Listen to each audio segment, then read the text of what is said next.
Thank you so much, Brad Ben and Sis Ann.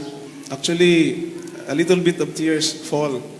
I feel sorry for the lives of Brother Ben and Sis Ann, that God uses their lives, physical, their comfort in life, just to manifest God's faithfulness to them.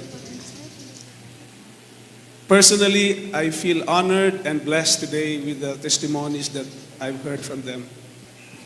It helps me to be inspired that despite, hindi natin alam yung buhay ko, yung sarili ko, yung wife ko, hindi natin alam what is at stake in the future. Baka lang. But with the testimony, it has proven that God is really faithful. Nilagay ka niya sa sitwasyon and He finds a way out also. Glory to God. Maraming salamat po, Sis and Brad Chua. Kanina may tanong si Pastor Jade, how do we respond to the grandeur presence of God? And I said, is it not joyful to gather around in the presence of God? Maligaya ba ang lahat? Mapasalamaton ba ang tanan? I said that because yung joyfulness ng heart at saka yung gratitude, kambal yan. The joyfulness of a person comes along with the gratitude of his heart. Kung mapasalamaton ka, dapat magmanifest ang joy sa imuhang kasing-kasing. And that we are fortunate. We are having a special opportunity today, my dear brothers and sisters, to give honor to our God through giving of our finances. Actually, God is not interested in the amount, only people. Meron kasi tayong i-maintain na upkeep ng church. Meron tayong church building. Meron tayong mga missionary works.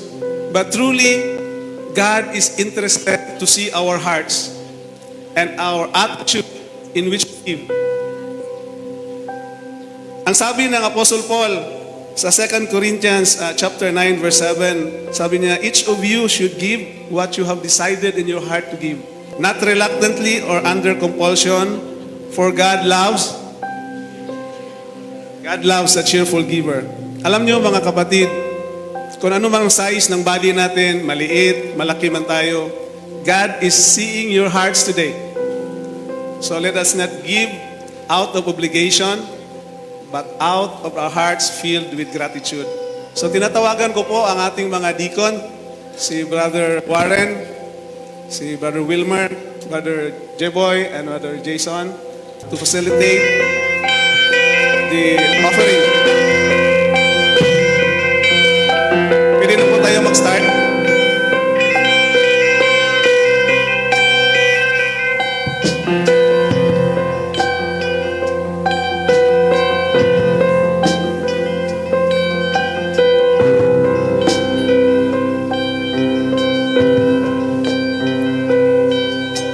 Pagsubok ay nasa aming harapan,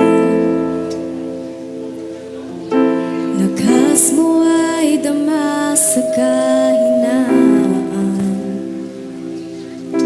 Kung minsa'y di alam ang dahilan, ngunit ikaw pala nariyan.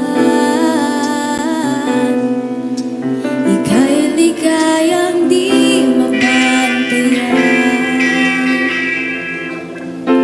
Sa gitna man ng lumbay at alinlangan,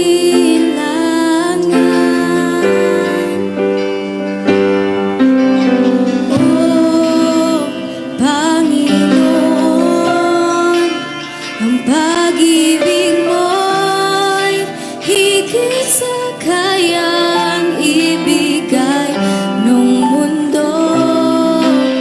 Katapatan mo'y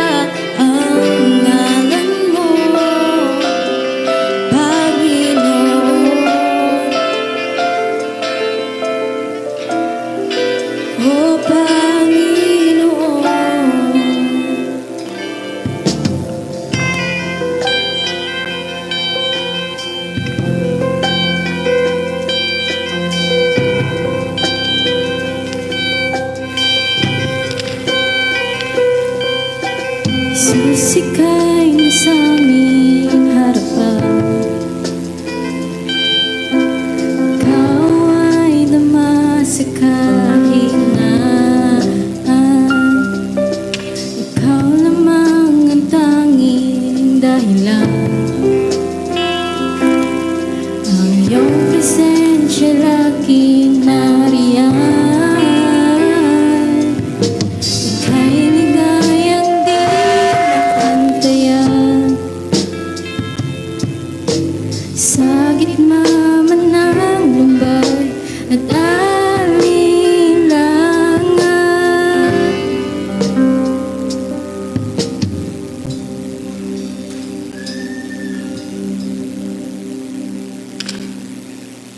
Can we all stand up for the doxology?